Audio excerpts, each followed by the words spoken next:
chance to try to extend our season record to 12 games. And that's important for us. And that's the only thing that's really pretty much on my mind. And I think that speaks to the masses when I say that. Defense is playing great. The special teams getting great field position. The offense is winning. The point of attack. We found ways to win. You can't get to there until you take care of what's next. I want to be number one.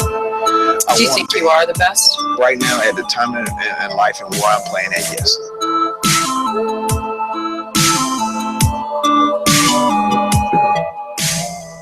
What's the deal, Panther fans? It's your boy, the Professor, and it's Tuesday night.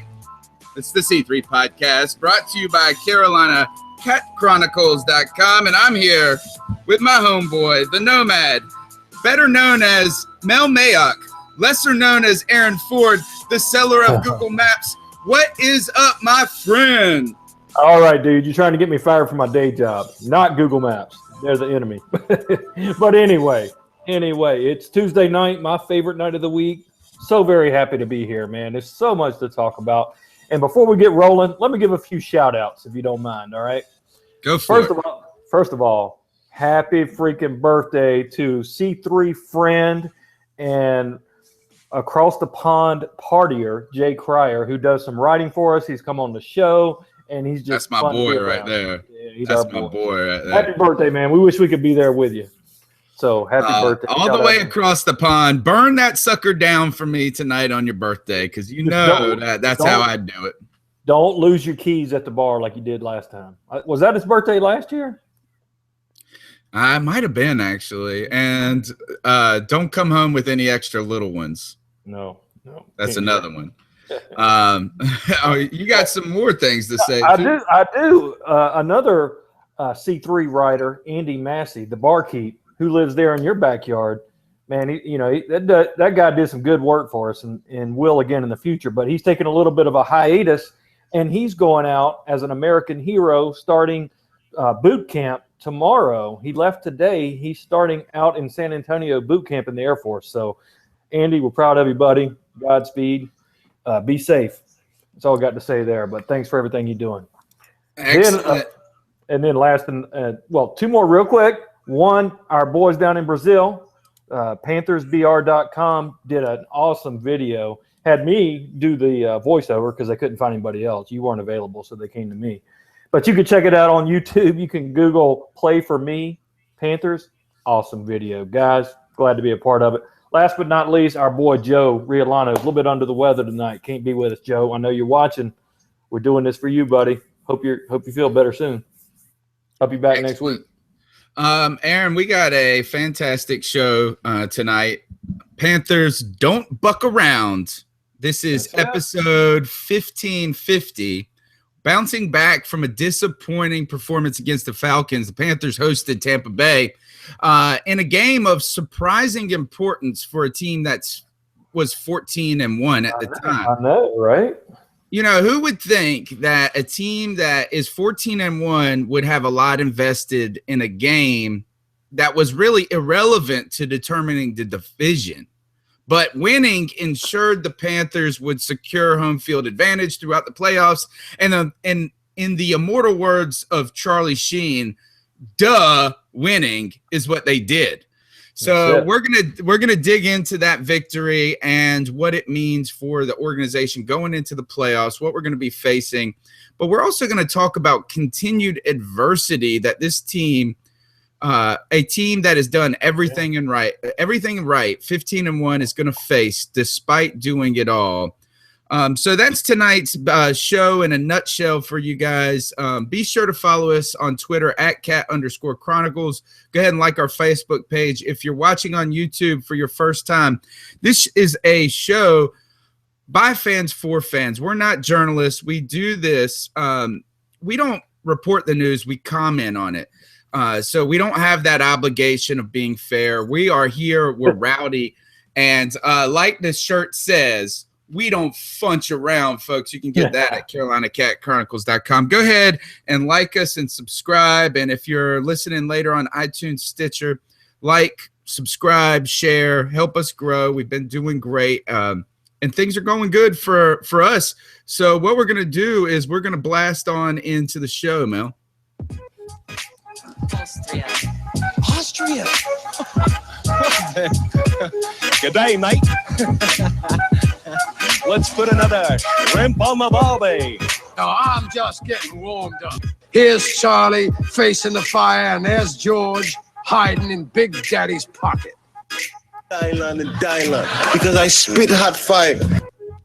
Like a flamethrower to this place. What's hot on C3? While our boy Jay Cryer is taking a flamethrower across the pond to England, we're taking a flamethrower to this place and talking about the Carolina Panthers, who are still rolling hot in a 38-10 victory over the Tampa Bay Buccaneers.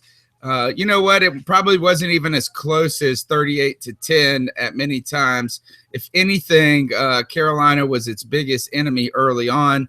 Despite early miscues, a fumble, a missed challenge, 2 sacks in Tampa Bay's territory, Carolina really turned it around. And if we were to talk about every single element of this game, we'd spend a lot of time, but let's just go ahead and say it like this. Cam was amazing.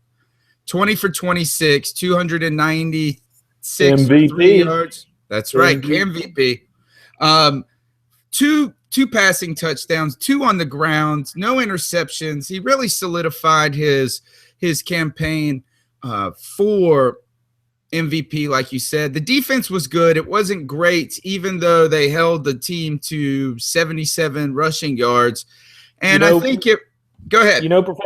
Professor, doesn't it kind of feel like the Panthers have evolved to where we don't have to be that dominant defense to win? What we have to do is keep a team under 28, under 25, and we're going to outscore them. Yeah, and that's a completely different story to the Carolina Panthers of the last 2 or 3 years. I mean, you can definitely say 2 years.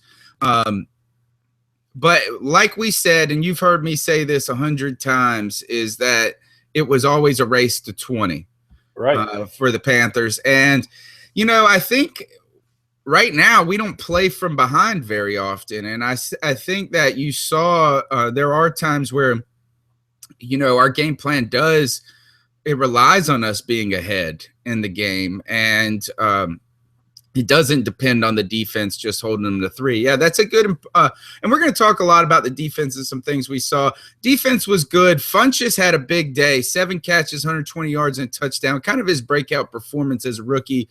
And to me, Cap was great.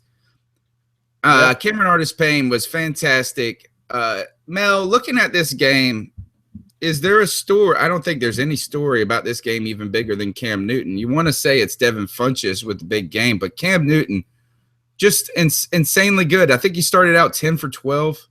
And he did it with – not only was it with Devin Funchess, but it was without Ted Ginn, which has been a big fear of mine because one reason we looked really bad in Atlanta, I think, was Ted Ginn was not Ted Ginn, and he was not spreading the field. My fear was without Ted Ginn, we were going to be stalling on offense. But this was the first time, and even Philly Brown came out pregame. I don't know if you saw it, but he tweeted, he said, my boy Devin Funchess is going to show out today. Well, thank God, because Philly Brown, again, inconsistent. That was bad. That was still brutal. stinks. He still stinks. That was brutal. How about this? Is you just traded you just got Ted Ginn Jr. Sorry? That's right. Philly Brown's new name is Ted Ginn Jr. because he's Ted Ginn Jr. He's just inconsistent. Yeah. He's just inconsistent. So I think Cam Newton was fantastic. A lot of people were talking about Cam being the chosen one on Twitter. That comes from Joe. How about this? Going into with 9 minutes left in the second quarter, the Carolina Panthers possessed the ball for 29 minutes. How do you That's do a that? winning formula. That's a winning What formula. is that? You know what that is? 60 is that 60 seconds to the other team? But you know what that is, though? That is third down conversions. And that really is the difference in football games. They always say turnovers is the key, which is that's important. But to me, if you can pick up third downs, 3rd and 1, 3rd and 2, you pick those up, you keep the chains moving, you keep your offense on the field. And then on defense, if you can get them off the field on 3rd down, you're going to win. And when you got that type of time of possessions, that's exactly what we were doing. 3rd and 5, Cam Newton, the dual threat, picking it up. I mean, that's the difference in winning and losing. I think what you've identified is that a winning formula consists of more than just one component. Mm-hmm. The Panthers did not convert 3rd downs against Atlanta at all. Right? Well, I think we were 4 out of 11. Struggled to run the ball Yep. against Atlanta. What you saw is Cameron Artis-Payne. I got to say, that guy looked good. He really did. I thought he did. And, again, he looked good against Atlanta. And what did we do? We got away from it. Mm-hmm. We moved away from Cameron Artis-Payne. We changed the strategy. I think we saw some of that, too, in this game a little bit. Cameron Artis-Payne started out so strong. He finished the day, I think, with he did have 14 carries. We did still run the ball over 25 times, including Cam. What was it? The first 4 plays were runs to Mike Tolbert? Yeah, and what do you think about Tolbert? He had a big run. He had a 19-yard run. He had the longest run of the game. I still think Cameron Artis-Payne looks like I think he showed great vision, patience, and a certain explosiveness that almost like a little young Jonathan Stewart in some ways. Yeah. I think he's the future for Carolina. I know Stewart will probably be back next year the way the salary cap is set up, but Cap's going to get more and more runs. I think you'll see him get some carries in the playoffs. I think you'll see him get more of a load next year, and then after that, he's going to be our featured back. All right. Let's talk about the defense, and we'll start with the story. Charles Tillman out for the season with a torn ACL. He was playing with a partially torn ACL. They knew that there was some risk. There's some questions about whether he should have been playing that late in the game. It was still just in the beginning of the 3rd quarter. But he's out for the year. My question to you is this. In combination with Coleman being dinged up, it looks like we are starting Robert McClain, who was not playing football just a few weeks ago for, I think, almost a year. Is this devastating to the Carolina Panthers going into the playoffs? Well, it's certainly our Achilles heel. Last year, our Achilles heel was what? You remember Star Latulele hurt his foot going into the playoffs, and then Seattle ran the ball down our throats pretty much, Marshawn Lynch. And this year going in is teams are going to come out and spread us wide. Not only did Robert McClain hasn't played for a while, and now he was with the Patriots in preseason and looked pretty good, but he got cut. Before that, though, he was with the Falcons and he was playing nickelback, and now we have him on the outside. So it's yet to be determined if he's really the real deal on the outside and it's going to be what we need. But somebody like Arizona, somebody like New England, they're going to spread us wide. They're going to take 4 wide and see what we can do and what we can hold up with. And at the beginning of the year, our strength was, if you remember, we were getting sacks only because of coverage. It's not that we're dominant in pass rush. Our coverage was tight, and our guys could get there. Now you're seeing no Ben-Wickery, no Peanut Tillman at 100%, and our pass rush looks pedestrian. They go hand in hand. What's up with that? We got arguably one of the best top 5 defensive tackles in the league with KK Short. He had an off game, according to Ron Rivera. Star Latulele had a great game, according to Ron Rivera. We're not getting, I would say Jared Allen was okay. Maybe had one of his better games of the season. I saw him make 2 plays in a row. Yeah, I thought he looked pretty good. But the pass rush isn't there. And outside of K1 Short, there isn't much. What's going on? Charles Johnson is he rusty? Is he done?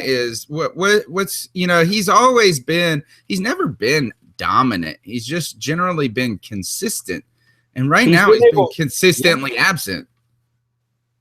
I hate to say it. I love Charles Johnson. He'll always be a Panther, and but I do think his time is come and gone. I think his body's worn out. I hope he proves me wrong, but maybe a week off will put some freshness in those legs. But he had a lot of time off. I think the time has come and gone for him, and I think the difference is in the beginning of the year, our secondary was second to none, which the quarterbacks had to hold the ball a little bit longer, which gave that extra time for our defensive ends to get there and KK to get there. But now, without Sticky Wicky, without Peanut Tillman, with these new guys in the back, Cortland Finnegan, now McLean, it's not the same. So our lack of elite pass rushing is being exposed. Lots of good comments on Twitter tonight. At Missy Russell 81, Missy says, "We have a pass rush?" ? Or she asked, "We have a pass rush?" Joan also brings up this is that Peanut's injury could be worse if we didn't have 2 weeks to prepare for it. Hate he's hurt, but this is the best case scenario. That's an excellent point. Eventually, it seemed like this was almost inevitable if you were going to keep playing him. And imagine not being able to integrate a guy into this to the scheme. According to Black and Blue Review today, Lou Young was added to the active roster with Tillman placed on injured reserve. He was a 3-year starter at Georgia Tech.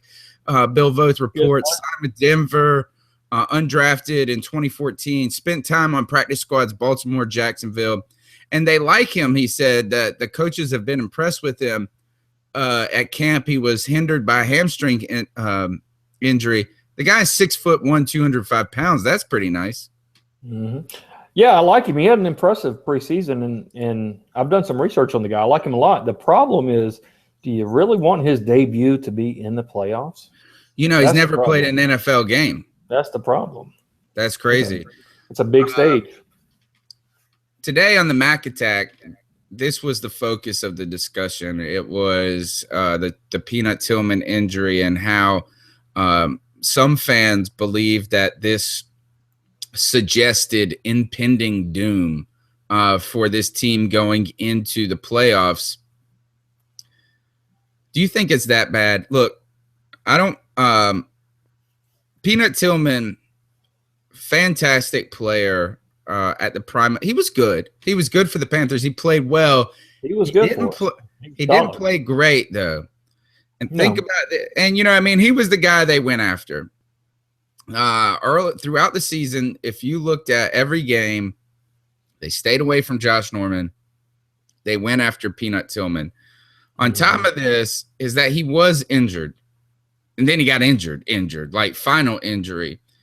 So Peanut Tillman at 100% was good, right? Yep. What was a nicked up Peanut Tillman at 31 years old? Was he average at that point? He was smart. He was cagey. He knew how to play he knows how to punch the damn ball out 44 damn times. Punch. Gotta love the peanut punch. He does it every time. He looks like a boxer out there. Yeah. Why don't more guys do that? I know. Beats me, but I noticed Josh Norman's done that a few times this year, and he picked it up from Peanut. Seems like the whole team is trying to do it more. I don't think there's a huge drop-off from Peanut to McLean, his replacement, but my fear is, and I don't think there's a huge drop-off from Sticky Wicky to Cortland Finnegan. The problem is the communication. Somebody blows who's going to cover where, who's got this zone, who's got that zone. And we saw that with Finnegan. Yeah, we saw that with Finnegan against the Giants. Absolutely. And having this extra week off is going to help. And I love the fact that Rivera had them back in there and doing work today, not giving them Victory Monday off. Not telling them to take this week off and come back next Tuesday. He's got them back. We're doing a full week this week. I love it because they got to work on that communication on the back end. That's the biggest thing, I think, for us to win. But the beauty is we don't have to hold teams to under 20 to win. If we can just get them off the field and keep them under 30, I think we're going to beat most teams. A lot of people suggesting Christina and you can find Christina at ChrisAG1336. She's fun. Said never impending doom. We have heart. And then Abby follows up with next man up. This team has what it takes to step up. So given those comments, listen to what Ron Rivera said about the Panthers regaining confidence after a loss to the Atlanta Falcons. You said you were concerned about the team last Monday after the loss, for the first loss of the season. You feel like they got some of the swagger back yesterday? Oh, yeah, definitely. Did you see the picture? I do. And it's funny because, a lot of people talked about it, but the one thing we noticed, and Benet is the one who really pointed it out because, he was home watching the game on television against the Giants, and he said it best when he did the interview. And I couldn't deny it. I mean, when you put the tape on and compare those games, you just didn't see it. And I agree. So, again, going to Atlanta, not playing as well as we're capable of, and then playing as well as we did yesterday it's exciting. I mean, it really is, and it's great to see the guys enjoying it. It's great to see the guys with their confidence, and that I think is something that's part of who we are. So you don't really hear this, but as much, and the people aren't probably going to present this out and about this way, but maybe the swagger, the picture taking, the dancing, the celebrating, the having fun, that is Carolina's confidence. That's our personality, yeah. That's their confidence, and you see what I saw this, and this is what I like, is you see Devin Funchess getting over that hurdle mentally. With Devin Funchess, it seemed to be a mental thing, is the guy has physical talent. He's big. He has all the attributes. Sometimes he didn't seem aggressive enough. Sometimes he didn't seem tough enough. And he worried about dropping the ball because he did it so much in college. With his injury, he kind of let it get in his head. What you're seeing is Cam Newton has instilled confidence in this young player, and he's really embracing that.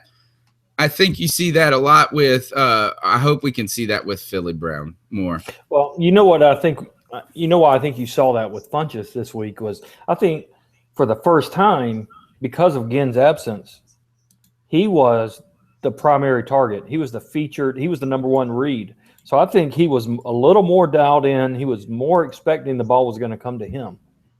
Whereas before, I think they say that about receivers. They say that about receivers. Two things, like they say the hardest play for a receiver is, and I don't know if they say the hardest, but I've heard that it's difficult when you know that you're not either on a running play or kind of like an option play, or you're the third read, because you know it's not supposed to go to you, but you're supposed to play with an intensity like it is on every play.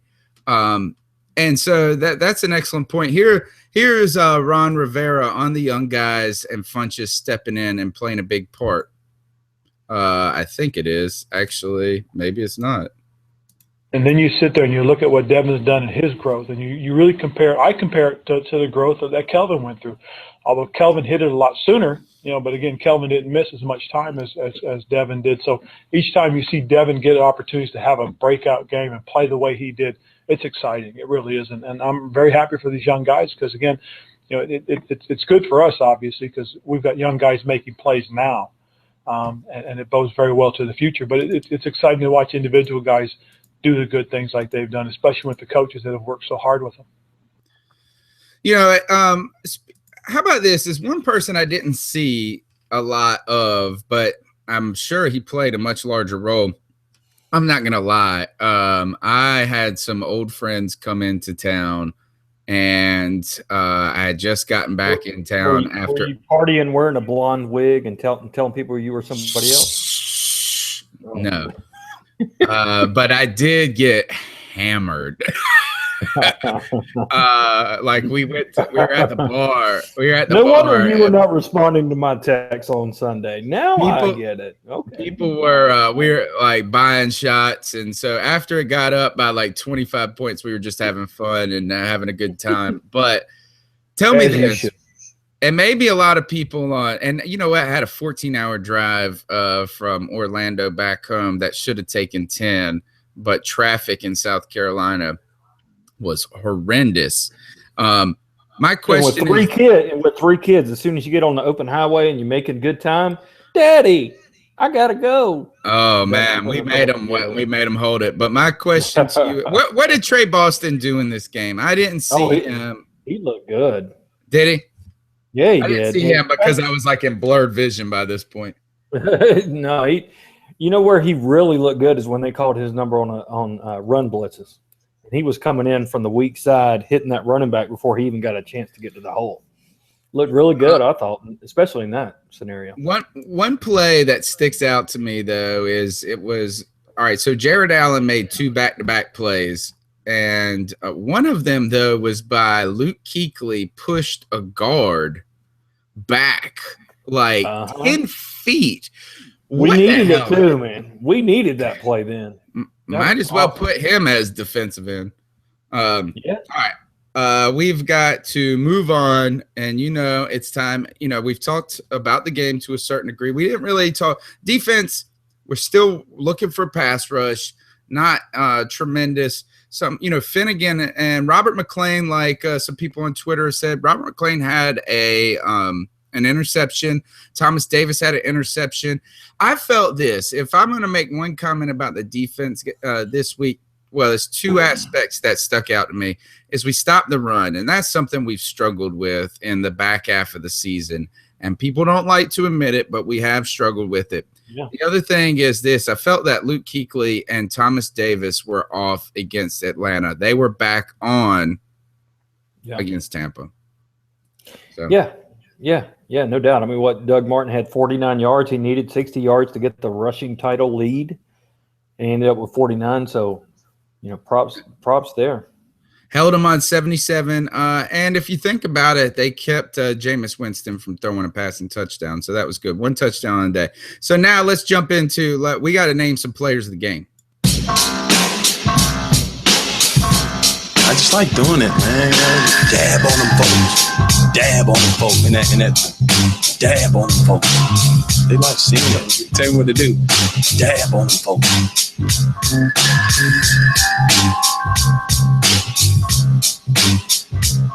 This is the time where we dab on them folks, where we select the players of the game. And I'm going to start out today, and I've already named my guy once in our kind of discussion. It goes to the rookie, getting his first NFL touchdown, Cameron Artis-Payne. He had a great game, I thought. I'd like to see more of him, and to me, what I got to say is this. Cameron Artis-Payne, keep dabbing on them folks. Did you notice that Cam did not make him give the football away? I don't think Cap was going to give it up. He went running. He was holding on to that ball. That was his first one. All right, Mel, you go. Who's your player of the game? Well, you went with a rookie. I got to go with a rookie. The guy who has had his ups and downs this year, but going into the playoffs, man, if he could play like he did this past Sunday, holy crap. We're going to have a lethal wide receiving option between Ted Ginn Jr., Greg Olsen, and my dab on them folk player of the week, Devin Funchess, because we don't funch around here at C3. And my man, you play like that. Did you see those slants? They could not stop it. If they're going to drop the linebackers into coverage, we're going to run that slant, and Funchess is going to get 10, 12 yards every time. So they're going to bring those safeties and those linebackers up to stop that slant. And guess what? Mr. Speedster, Ted Ginn is going to go deep. It's a big difference. Big difference. So Devin Funchess, keep dabbing on him, brother. Dab on them folks. Everybody, go to CarolinaCatChronicles.com. Get your Panthers Don't Funch Around t-shirt. They're nice. There's a limited amount right now. So I know I want one, but you told me I can't even buy one until everybody else gets a chance. That's right. We're holding them back. We gotta try to actually sell something one day instead of just giving it all away. I did give a Cam Wow away to a guy that is a friend of kind of the my sister's restaurant and stuff like that. And he ended up buying me a shot of Jameson. So I felt like that was it was actually like an even trade. A year's worth of wage right there. How about this? Just Joan throws in there Shaq Thompson everywhere. He looked good. I like that. Another rookie. Honorary dab on him, folks. I thought Shaq honorable was great. mention. Honorable dab. I thought he was great. And you know what? I think you're starting to see him maybe blossom at the right time. Okay. Mel, when we are I forgot to tell you guys, and for everybody watching the show, I know I picked up a special thing that we are selling limited on the website. I've got these custom Carolina Panther bracelets for the ladies. These are Ashley, somebody like a nice jewelry maker. I got one for my wife for Christmas. I've got 5 of these. So just if you're interested in that, but also, you can help support our website and what we do by not buying stuff from us, but actually buying things from the internet. And if you go and if you happen to shop through Amazon, like so many of us do, we shop through our phones. I hate going to the store. You can help. You can buy your stuff with no additional cost to you, but you can help us grow as a website and as a Panther fan entity by just going to CarolinaCatChronicles.com, hitting the shop tab, and clicking Amazon. It's one extra step, and it gives us a couple of pennies. But hopefully one day, as we continue to grow and blow up, that will help us. I have figured out how to make Cat Chronicles money. Okay. Do you just keep buying your Christmas gifts? No. I'm going to be sending you like a 5th of liquor a week. You name the liquor, I'll send it to you. Anytime you get drunk off of that kind of liquor, you go to Amazon anyway, and you end up with an Amazon party. You end up with boxes out in front of your door because you go Amazon shopping. You wake up and you're like, holy crap, what's all those boxes out there? It's from a drunk night of getting on Amazon. I know. I've been I'm still drunk. I was hanging the Cam Wow upside down. Yeah. It's called a cow mom or Cam mom. It's a Mac mom. That's it.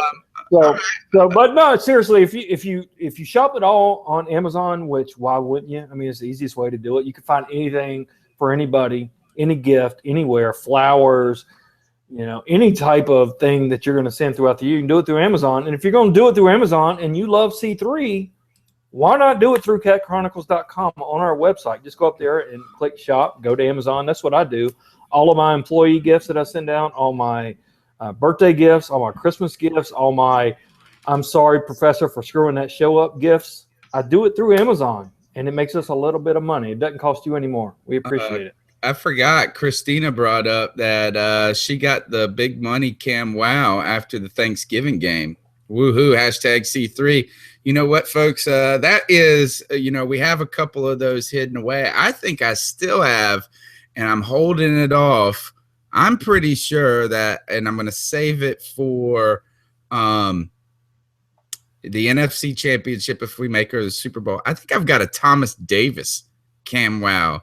Ooh, I want that. So Christina won that. Missy Russell says she wants in on that liquor once a week deal. So everybody go to CarolinaCatChronicles.com. Get your best Panther fan t-shirts. You can get the C3P shirt. You can get the Cam Wow. Only $5. You can get the Panthers Don't Funch Around. All right, enough of that. Enough funching around. Let's get back to the show. And I think it's time. Yeah. I think that we need to play a little. Funny. Finish that thought. I just don't get people.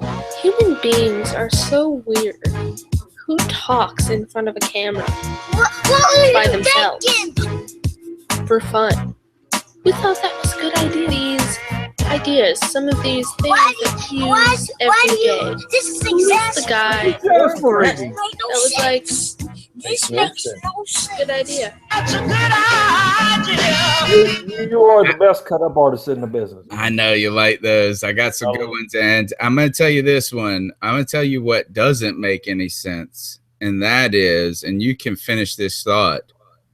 Sean McDermott interviewing with the Browns. Don't do it. Remember what happened to Chud.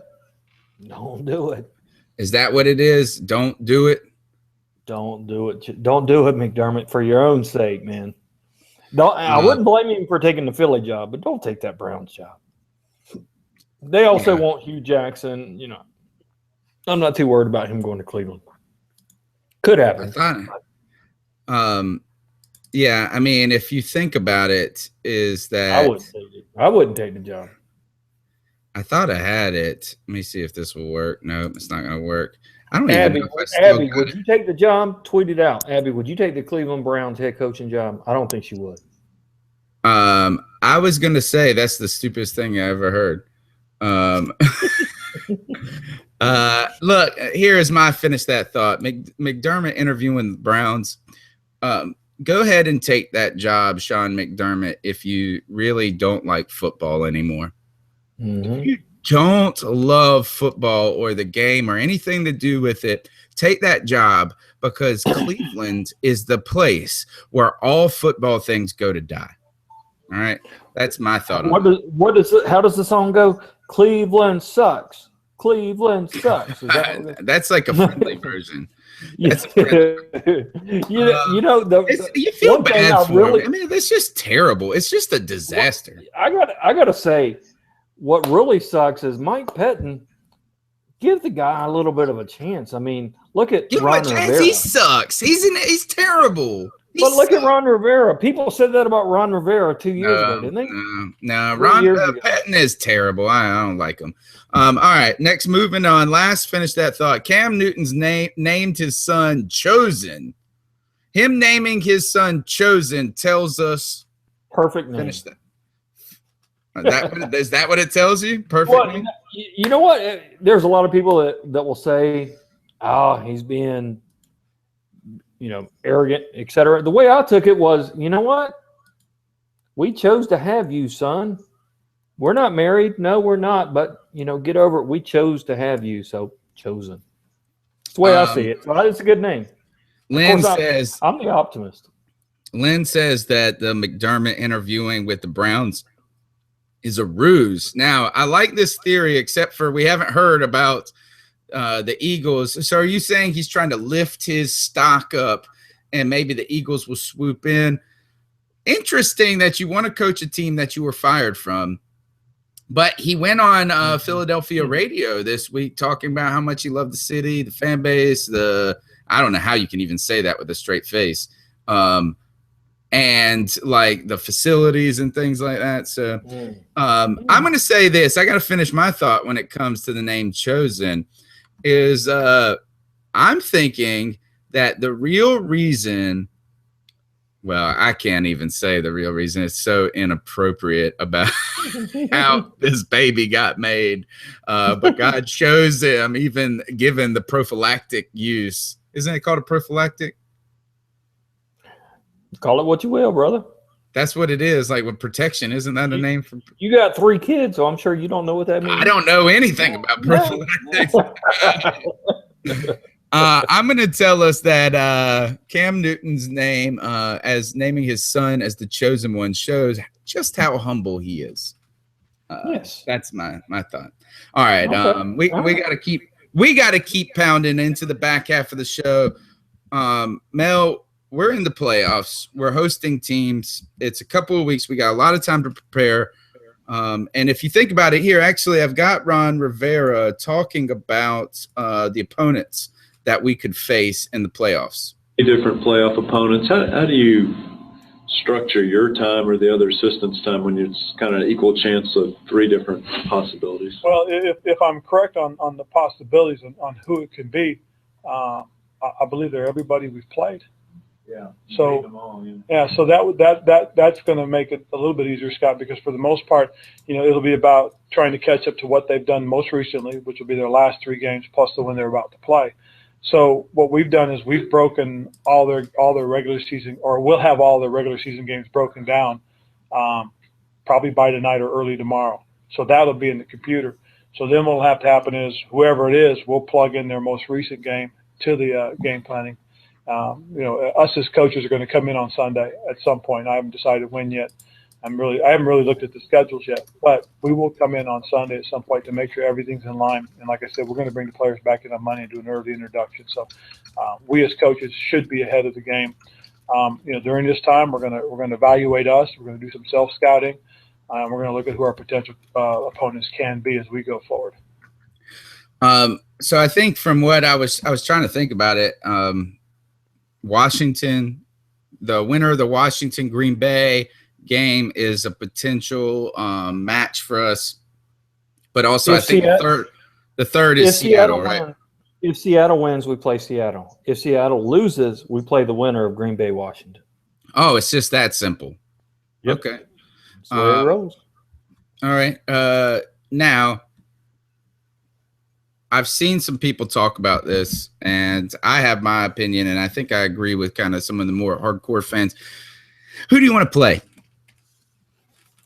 Honestly, I want to play the winner of Green Bay, Washington.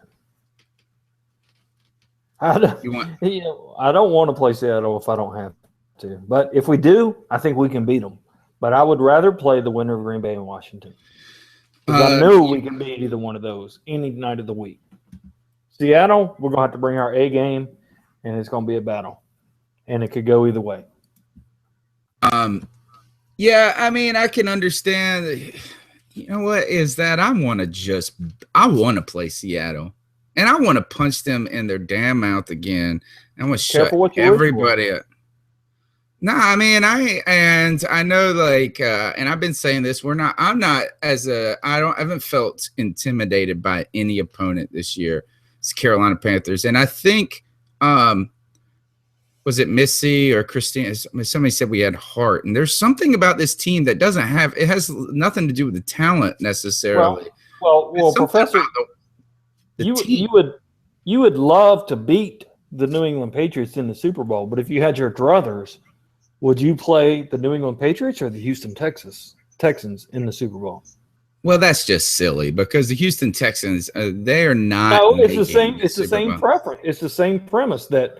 Would you rather play Seattle and get that gratifying win, or would you rather play Green Bay or Washington? Well, your chances are better to advance on beyond that game. No, I want to play. I want to play the Patriots, and I want to play the Seahawks. You're going Ric Flair on us. To be the man, you got to beat the man.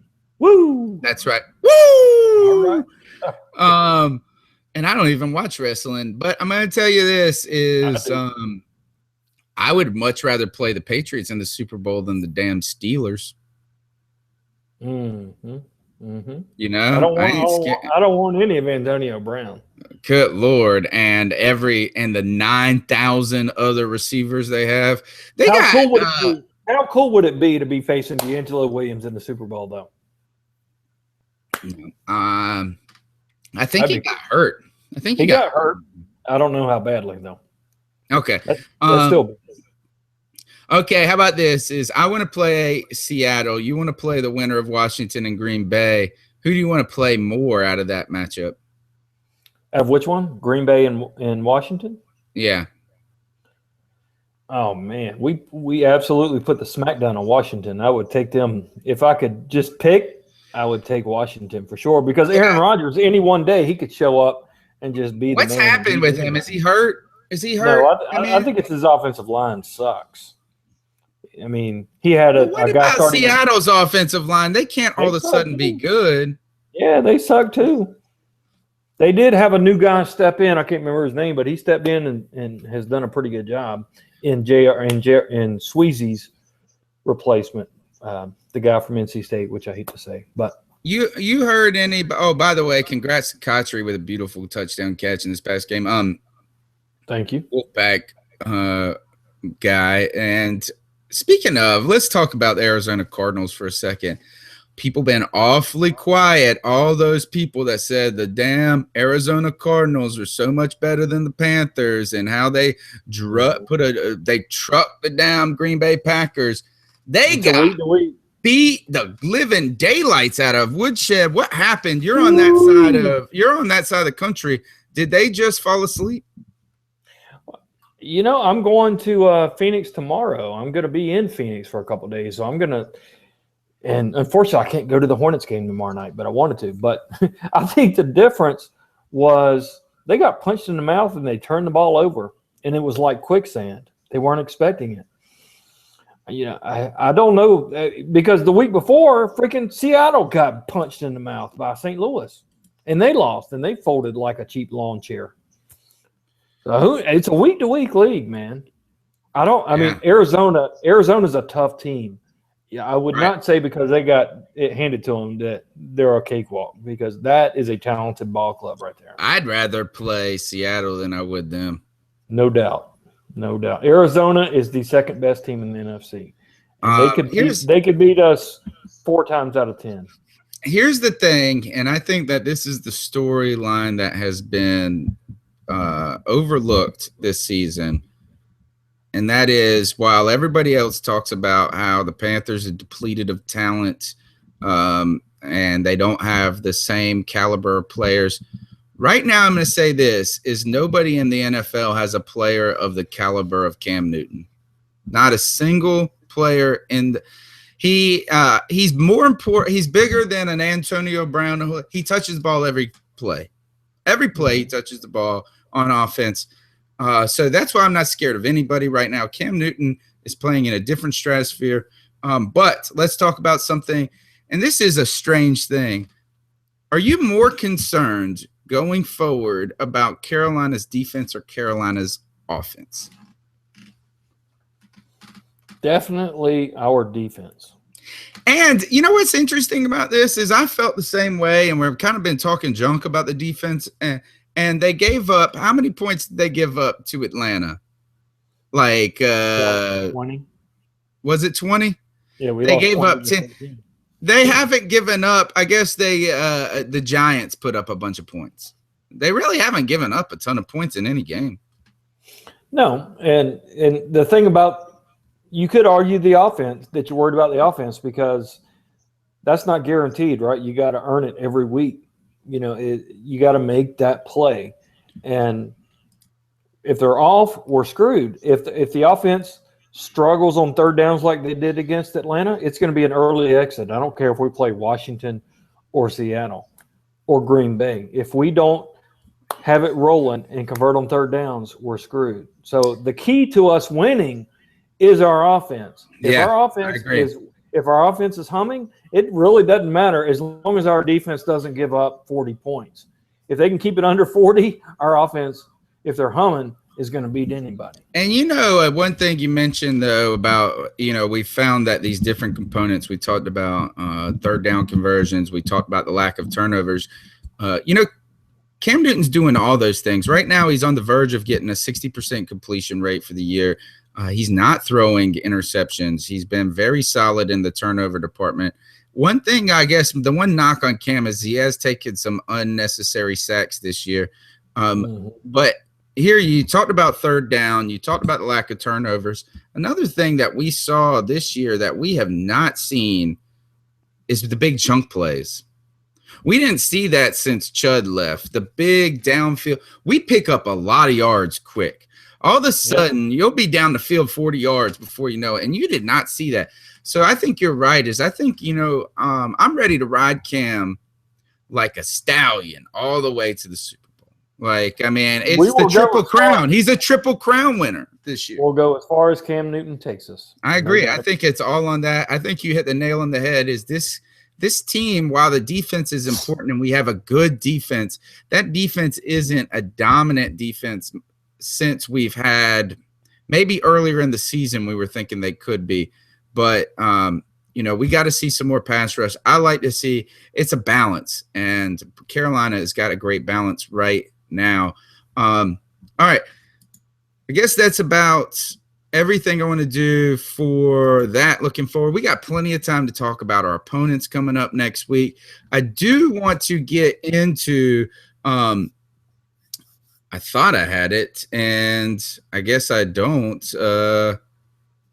Actually, you carry on the conversation. You tell me what you want to talk about for a moment. That's called tossing the ball over over the net. That's right. That's right. Well, this weekend, hey, we could talk about what we're looking at as far as the matchups, who we care about watching. On Saturday is the AFC games, on Sundays the NFC games. I'm really looking forward to watching and see what happens with the Seattle-Minnesota game, because the temperature is going to be below zero. And if Minnesota beats them, then the other game becomes real pertinent to us, right? Who do we play? We'll play the winner of Green Bay and Minnesota, if that's the case. So this weekend, I'm focused on the NFC. The AFC, it's just going to be fun. Just sit back. I don't care who wins what. Pulling against Tom Brady, pulling against New England, hoping that whoever wins is going to be more loaded to go in to face them the next week, because obviously New England's off this coming week. You know what is? I cannot believe it. I can't find the Fact or Fiction clip, and I know that that's Abby's favorite. Well, and Abby, can you call in and we'll have play some music. Sing it for us? Yeah. All right. We are playing Fact or Fiction right now, and I had one for you, and I think if I can't, I've been looking all over for that file.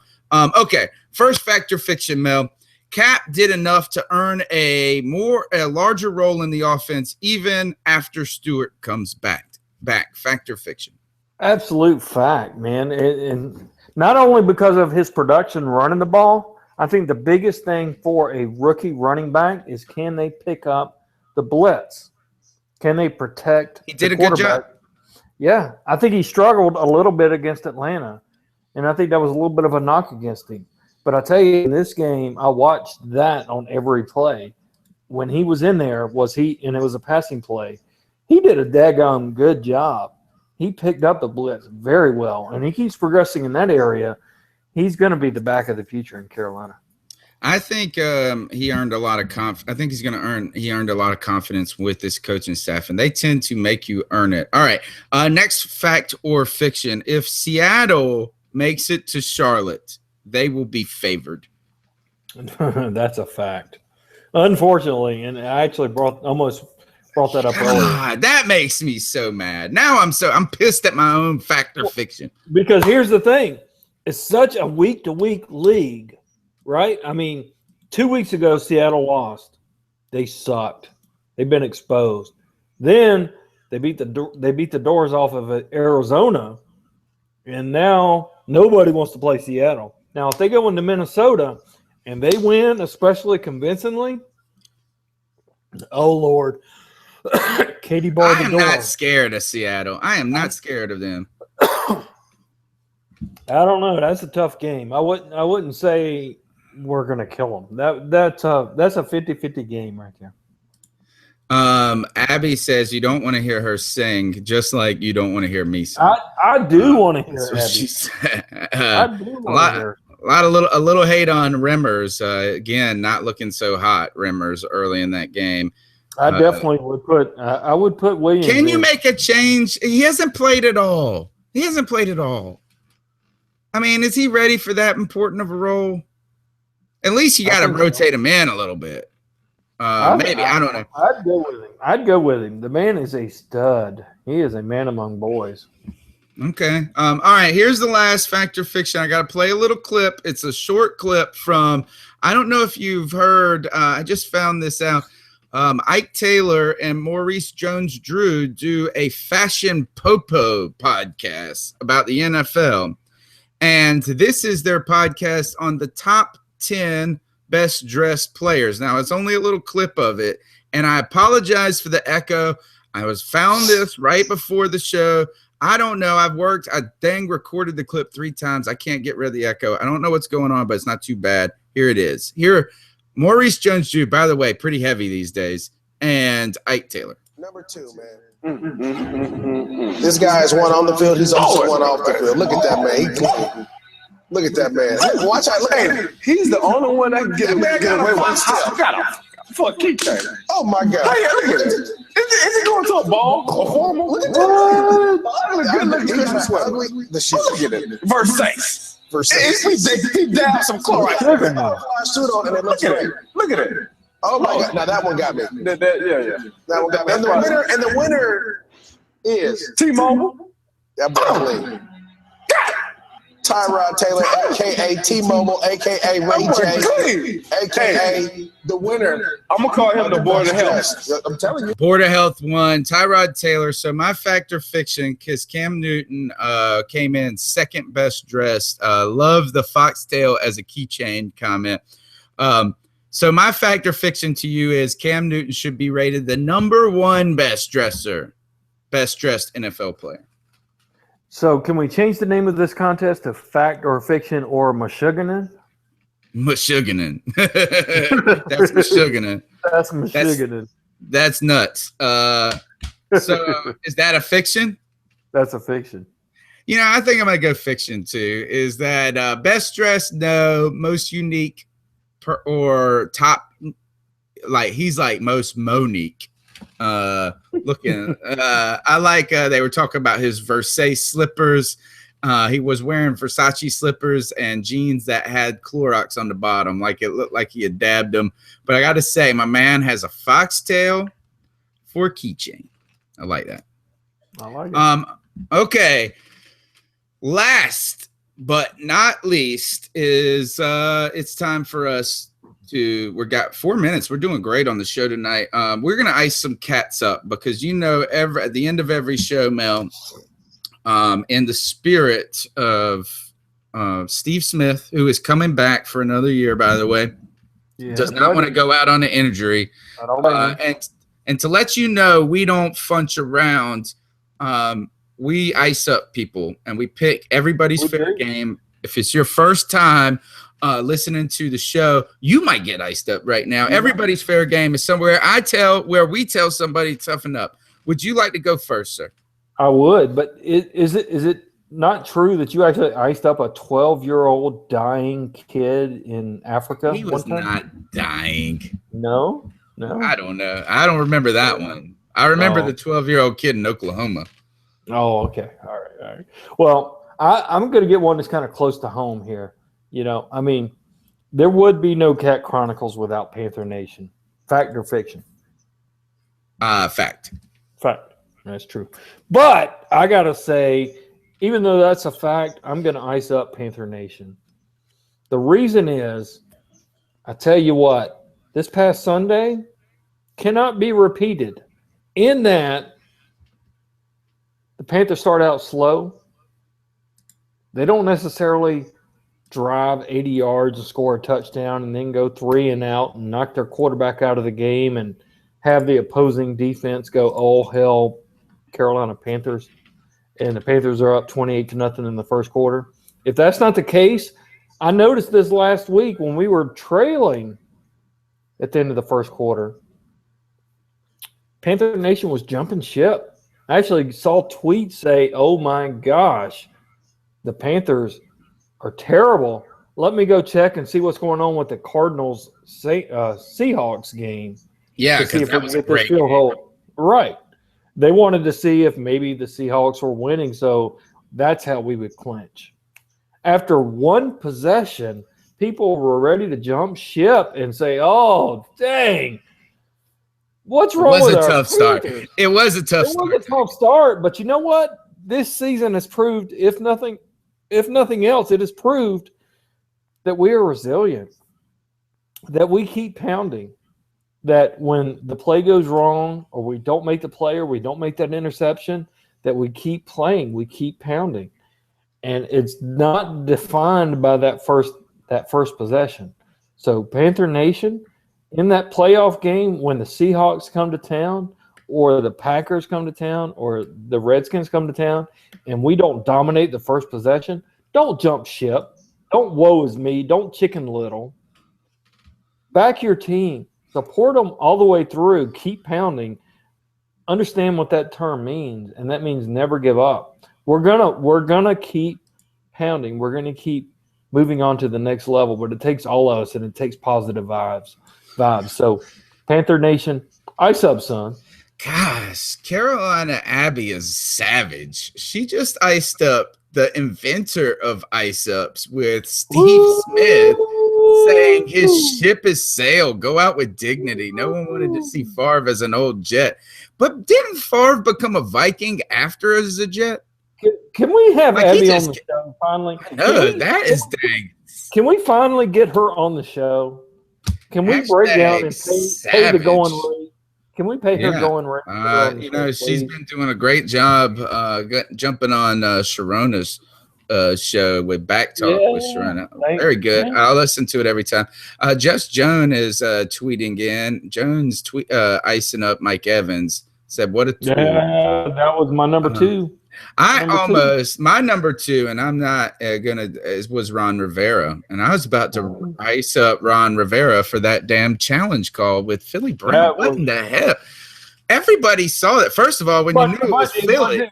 Was it Rivera or was it his guys upstairs? Who's responsible? Well, he's the one that throws the damn flag. But he doesn't watch the replay. He doesn't have the replay in front of him. Maybe we should ice up Philly Brown for not going over and going, I didn't even catch that ball. Yes, sir. Come on. But my ice up, son, goes to low-hanging fruit. And I've been kind of Johnny football. Yeah. According to Yahoo and maybe TMZ, one of those people, here's the report. Our sources tell us that Johnny Manziel was at a popular nightclub on the Strip Saturday in Las Vegas. The quarterback. I was not with him. I would have been. I would love to party with Johnny. The QB entered wearing a blonde wig, a fake mustache, glasses, and a hoodie. And he went around introducing himself as Billy. He was there till 3 a.m. And when it came time to pay his bill, he asked if he could be comped because he didn't bring cash and he didn't want to put it on his card because he didn't want the record, the paper trail following him. He had to pay with his card and he signed the check, Johnny Manziel, and he appeared to continue to party in Vegas afterwards.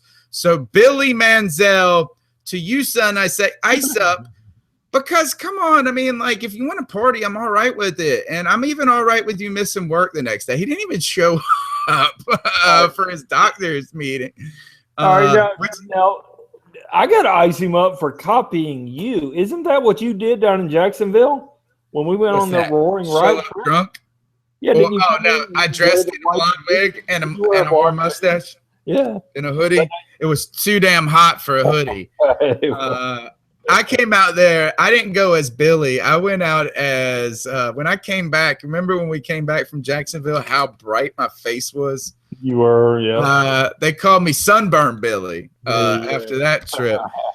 To you, Johnny, I say ice up because I want to party with you. And why don't you just call the hookers over to your damn house? Like, what is so cool at this nightclub that you can't just throw a house party and confiscate everybody's phone walking in? That's what I would do, is be like, everybody's phone in the bowl, no Instagram, no nothing. We throwing it down. Just a typical night at the professor's house. That's right. That's right. All right. We got to jump on out of this piece. Mel Mayock. Why don't you tell them what's going on with Carolina Cat Chronicles these days? Always a lot of stuff going on with Carolina Cat Chronicles. Come check us out every single day. We got new, fresh stuff coming out. We're only as good as you are, though. We're here for you. You want to write for us? Hit us up. Tweet us. Let us know you want to write for us.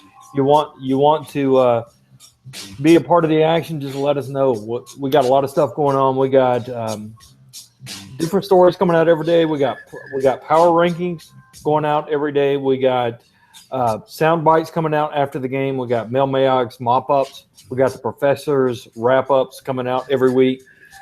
So tune in. Check us out. Check us out every Tuesday night. We're having a lot of fun. We can't do it without you. Joe, come on back next week, brother. Looking forward to it. Yeah, Joe Riolano, a.k.a. that freaking Puerto Rican. We hope you get well quickly. My name is the Professor, a.k.a. Tony Dunn. This is a C3 podcast brought to you by CarolinaCatChronicles.com. You can check us out for all the latest Panther fan news and opinions, or Panther fan news and opinions from the fan perspective. That's what I was getting after. Guys, fantastic. Love the audience participation. C3's been killing it. Lots of stories coming out. Rocking. And I'm back. Mel's back. Joey will be back. And guess where we'll be back? Tuesday night, 10 p.m. Check us out next week. This is the C3 podcast. Keep pounding. Peace out.